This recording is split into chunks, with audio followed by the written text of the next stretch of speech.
Hi, today I'm with me Nokia X10 and I'll show you the fingerprint scanner test on this device.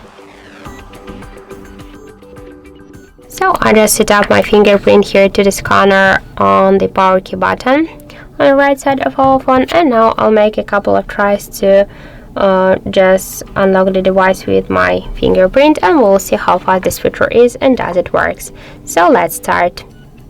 1, 2, 3, 4, 5. So as we can see, the fingerprint scanner works here so fast. I just with a simple touch of the power key unlock the device. I'm not pressing it, just with a simple touch. So this is the good result for the fingerprint scanner. I just suggest you to try this unlock method, but don't forget that the fingerprint is less secure than the passcode or PIN code unlock methods.